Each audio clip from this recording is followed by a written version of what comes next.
Assalamualaikum warahmatullahi wabarakatuh. Perkenalkan, nama saya Muhammad Rafli. Saya dari Universitas Terbuka Layanan Luar Negeri Jepang dengan prodi Administrasi Bisnis. Di sini saya akan menjawab 2 poin pertanyaan dari mata kuliah logika. Poin pertama adalah term dan kedua adalah logical fallacy atau sesat pikir. Poin pertama, term. Term merupakan kata yang juga adalah ungkapan fisis dari sebuah pengertian. Term merupakan bagian dari suatu kalimat yang berfungsi sebagai subjek atau predikat. Terdiri dari gabungan sejumlah kata, subjek, predikat, dan kata penghubung. Selain itu, term dapat diartikan sebagai sebuah gagasan yang dinyatakan dalam wujud kata-kata.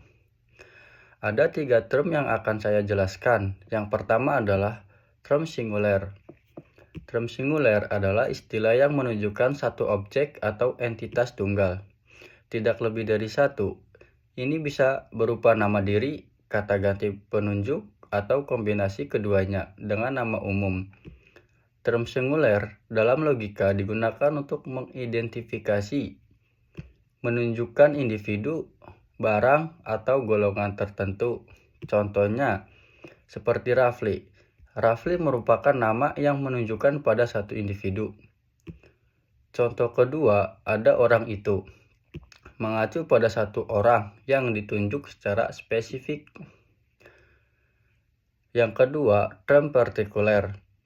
Term partikuler adalah term yang mengacu pada sebagian dari keseluruhan kelompok atau kelas tertentu, bukan seluruhnya. Artinya, term partikuler ini tidak mencakup semua anggota dalam kelompok tersebut, tetapi hanya sebagian. Dalam logika, term partikuler memiliki arti penting dalam memahami proposisi kalimat yang mengandung subjek dan predikat.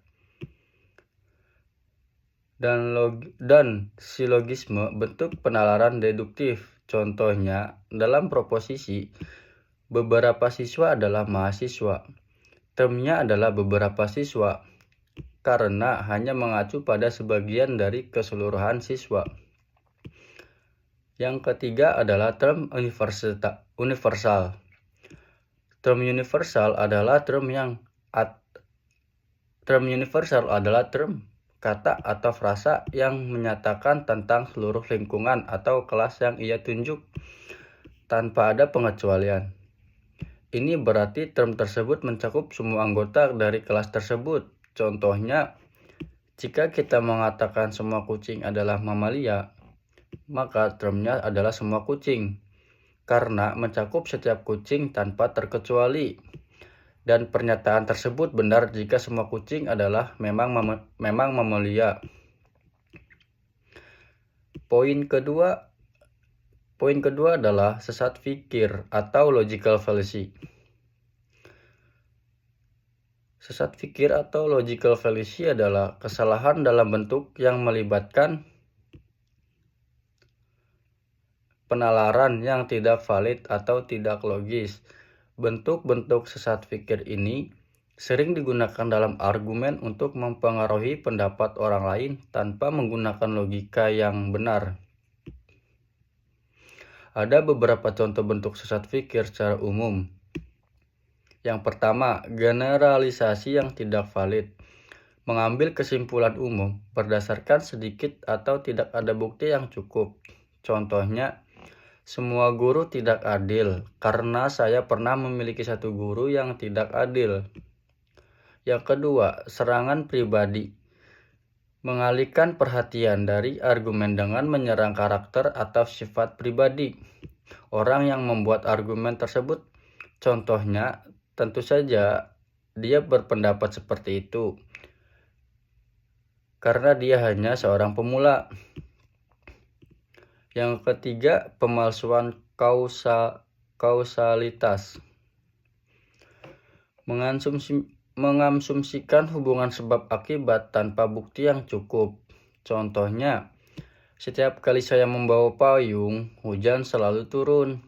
Jadi, membawa payung menyebabkan hujan. Yang keempat, pemindahan beban bukti. meminta pihak lain untuk membuktikan argumen mereka tanpa memberikan bukti yang cukup untuk argumen sendiri. Contohnya, jika kamu tidak bisa membuktikan bahwa alien itu ada, maka mereka pasti ada. Pemilihan bukti yang selektif.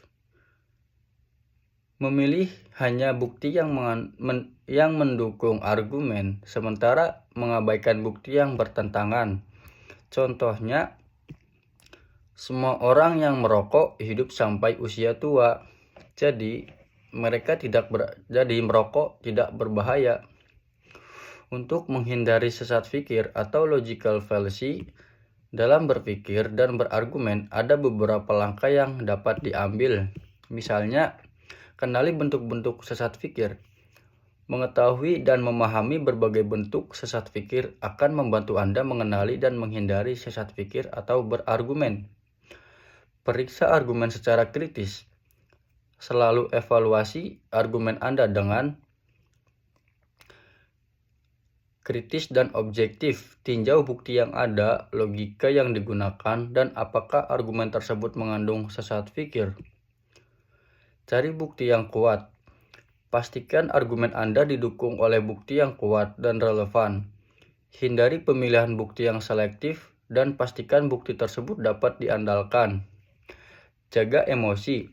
Hindari terjebak dalam emosi saat berargumen.